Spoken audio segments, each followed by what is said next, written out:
بسم الله الرحمن الرحیم. د کابل او دوحې ترمنځ د اړیکو پراختیا د افغانستان اقتصادي او سیاسي ټیکاو لپاره مهم بلل کیږي. قطر په سیمه کې د امریکا ستراتیژیک ملګری دی او له دغه هیواد سره اړیکې څومره مهمې او ګټورې دي. سلام، ستړي مه شئ. زه محب الله حنیفي یم. تاسو له شمشاد تلویزیون نه محراق خپرونه ګورئ. په خپرونه کې دوه درانه میلمانه راسره شته دي.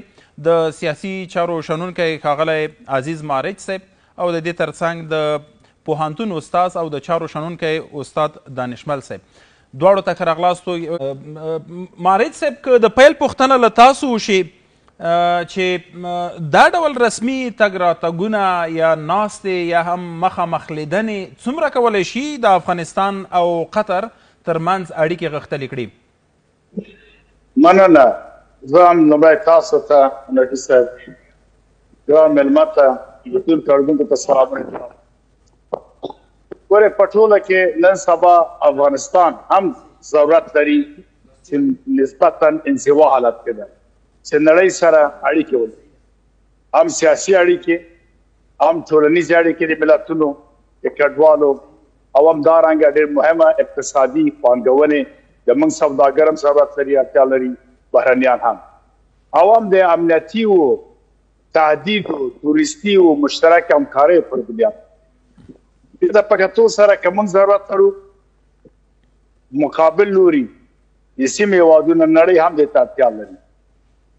مثلا هند اړتیا لري دلته ترانزیت ته عامه توګه ته هند غواړي له افغانستانه مرکزي اسیا ستراتیژي اروپا ته لاړ شي. چین، روسیه، ایران د ګاونډ په حیث باندې باثباته افغانستان به دوه غواړي دلته باید بېنظمي او انارشیزم نه وي، ځکه دوی ته د مختلفې ډلې دوی ته هم تهدید ده، جګړه هم دوی ته تهدید ده. همداسې نور هېوادونه هم غواړي چې افغانستان سره یا مثلا سیالان غواړي سره سیالۍ کې اړیکې جوړې کړي. عربي هېوادونه، اسلامي هېوادونه هم د مسلمان اسلام هېواد په توګه دوی هم غواړي چې مثلا افغانستان نه لرې نه اوسي او دې قضایو کې دوی هم شامل اوسي. نو په ټوله کې دلته بیا بعضې سیاسي ملحوظات او حالات هم راځي په مقصد زبان کې. لکه نن سبا افغانستان مطرح ده په سیاسي ډګر کې، ویل کېږي چې نوې پروژې، نوې پروګرامونه یا د دنیا مخ افغانستان خواته کېږي. دنیا او نړیوال سیمې هېوادونه درک کوي چې دغه امارت اسلامي او واقعیت ده دلته حاکم ده. کرا نور مسایلو مدارۍ ته کار روان ده. امنیت تل په سلو تامین شوی، فزیکی امنیت، امنیتي او جنګي حالت نشته. داسې فکري بعض مشکلات دي، هغه بعض خلکو خپله ځان ته جوړ کړي. لکه موږ مثلا توفنګ سالار ته نشو ویلی چې هغه وایي مار آرام نیسم، ته غلې، تا دلته غلا کړې ده، تا دلته غصب کړی ده، خلک دې وژلي، ته راسه عدالت ته راسه کښېنه. مثال په توګه په عمومیاتو کې مثلا د مخدرات توکو کښت له منځه تللی، ډېر کم به کوم ځای کې پاتې. همدا ډول د داعش او توریزم مسایل حل شوي، نو دنیا هم اوس کېږي چې کرا دلته یو هېواد ده، راځئ دې سره اړیکې جوړو. اسلامي هېوادونه هم. بل خبره ما د سیاسي وکړه، اوس نو ماموریتونه دي.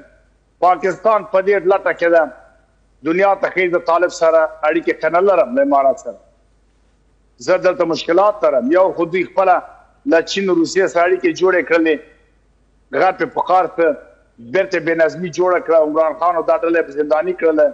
اوس ملت ته دلیل څه ووایي چې دا بې امنیتي ولې وه؟ دا خو بې امنیتي ډېره پاجوږه چین ته پانګونه ونه کړي.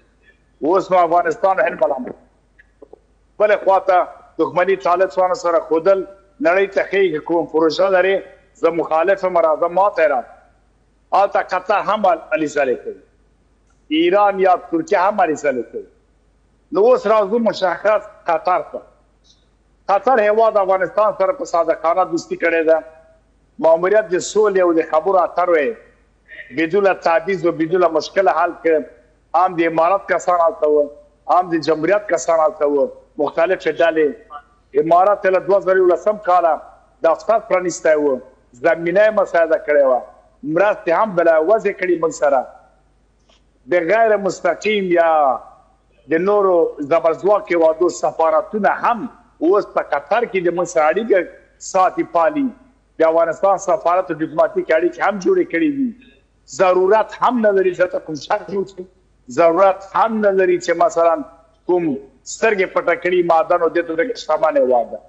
بلې خواته له عربي نړۍ سره پوره اړیکه لري، له وفد اسلامي هېوادو سره، سازمان د همکاري اسلامي سره، عربي دوه هېوادو سره چون عرب ده، له غرب سره د خپله د امریکا لویه پیاټي ده، د ټول ناتو سره اړیکې لري. دوه دانې ډېرې قوي اډې د امریکا هم دا اوس په قطر کې موجودې دي.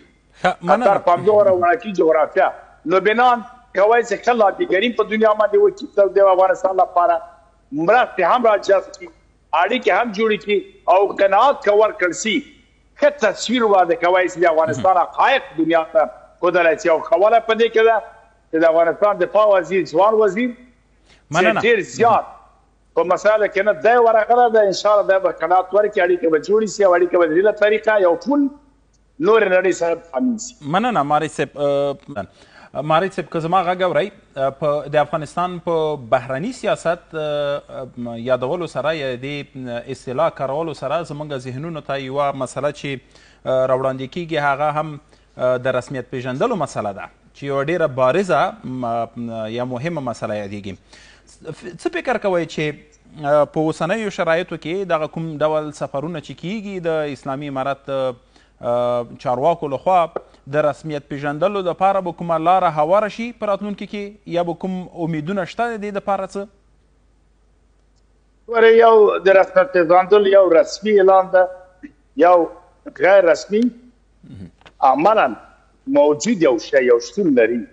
افغانستان څلوېښت مملکتو سره دا و د افغانستان د امارت ډیپلوماتیک اړیکې هلته شته، استازولیان یې فعال. هغه هېوادونه چې دخل دي ضرورت لري افغانستان ورته ضرورت لري، دوی ضرورت لري، هغه ټول ډیپلوماتان په افغانستان کابل کې شته، حتی قونسلګریان یې فعاله دي په نورو ولایتونو. لبنان فکر نه کوم ډېر غټ ضرورت به وي، مګر هم اړتیا د دې شته چې افغانستان یو هېواد د ټول نړۍ سره باید اړیکې ولري. د دې لپاره شرایط برابرول، ګر چې موږ وایو تعزیرات یو بعضې مسایل دي خلته قطعنامه د شورای امنیت 1988 یومه ده، د وزارت په وخت کې چارواکي سفر کولی شي، دا د کوم مشکل نشته. او که ملګرو ملتونو سازمان کې استازی د امارت نشته یا د ملت د افغانستان نشته، خپل استازي راځي یو نه ما دفتر کابل کې شته، کومه خبر که کوو یا خبره ته کوي مشکل نه ده. یو ډول دغه ستونزه حل شوې ده، یو ډول حل ده که دلته یو عادي غیر مستقیم یو کنسول یو دفتر ناظر هم ولري او مامور هم ولري، حیثیت د سفیر لري، ځکه هغه وظیفه د سفیر ته ورکول کېږي، دی پرې کوي. دنیا نه همداسې شوې ده، چالو ول ده. مننه.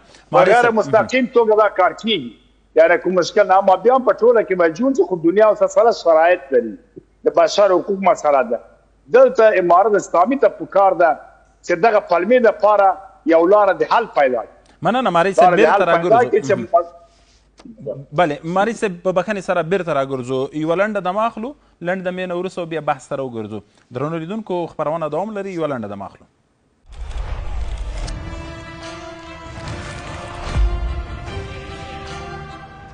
درنو لیدونکو بیا هم ستړي مه شئ، تاسو له شمشاد تلویزیون محراق خپرونه ګورئ. په خپرونه کې دوه درانه میلمانه راسره شته.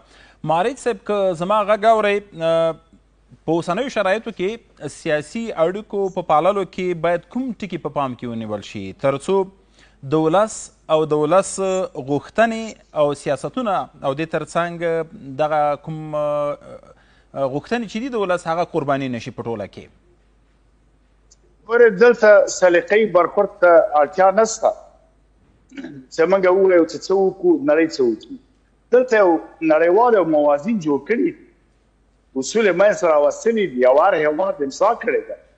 په هېواد کې که رژیم بدلېږي، هغه امضا مخکینی یا منصب حقوقي حیثیت لري، احتمال لري.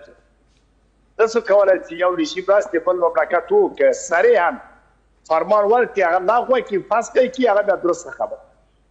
او بیا که استمراري حالت لري د ملت په منافعو پر بنیاد باندې، هغه نفي کول هم اشتباه ده، غلط کار ده، او دا واک بیا بل دولت هم نه لري په بعض موازینو کې.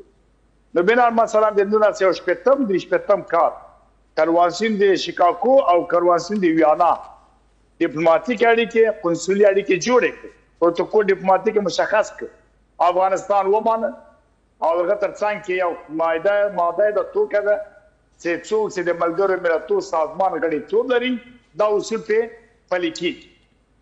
نو بنان هغه تیار ست بیا موږ په درنه وزارت خارجه کې هر هیواد دغه اصول د پلي کولو لپاره ډیپلوماټیک اصول د کورني اصول پر جوړایي مقررات ورته وایي په اداره کې مقررات بیا هغه راکاته پر اساس کې لوایي ضوابطي اصول دا هغه د اساسي قانون جوړیږي پارلمان وزارت مقررات جوړي او تصالح مراتب موجود ده.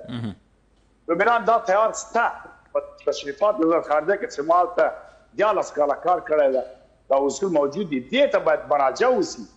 دلته باید دولت فعلي امارات یا د افغانستان دولت چې اوسنی ده دای باید مقرره هغه اصول چې هغه ډیپلوماټیک اصول څنګه پلي کوي د خپلو ګټو د خپلو اعلاناتو د خپلو ضوابطو پر بنیاد هغه کې تجدید نظر غواړي ودی کې کړي نور مشکل حل ده.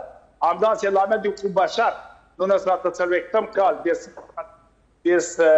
ماده قطعنامه لري د ظاهرشاه استازي ظاهر قبیلوچي ته هدایت ورکړ په ملګرو ملتونو کې استازی و چې دا لاسلیک نور کلار سما سره د کډوالو چاره کې یو په 200 کال ده.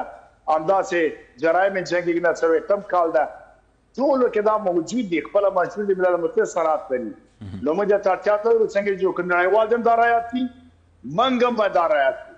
که چیرې موږ هم رعایت کړي بیا مشکل نشته. مننه ماري صاحب. په دې باندې چې زمینه ورته مساعده کړو دنیا ته پلمې پرې نه کړي. که چیرې بیا دنیا پلمې کوي یا د اصولو پر بنیاد موږ دا ملامت کراوي نسو مثلا محکمو ته قضایي و عدلي نړیوالو ادارو ته یا هغه حق د شکایت چې لرو هغه ته مراجعه وکړو هغه څه دا ستونزه حل شي. او په ټوله کې بیا تاکید کوم چې د دولت پر بنیاد باندې د افغانستان ډیپلوماټیک اړیکې تامین. مننه ماري صاحب. بیرته بیا تاسو سره ګرځو.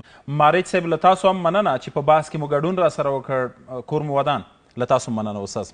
درنو لیدونکو د محراق خپرونه همدلته پای ته رسیږي. تر بلې خپرونې چې بیا زه محب الله حنفي درته حاضرېږم په لویه بخښونکي خدای تعالی مو سپارم. لوی الله مو له لیدلو مو مننه.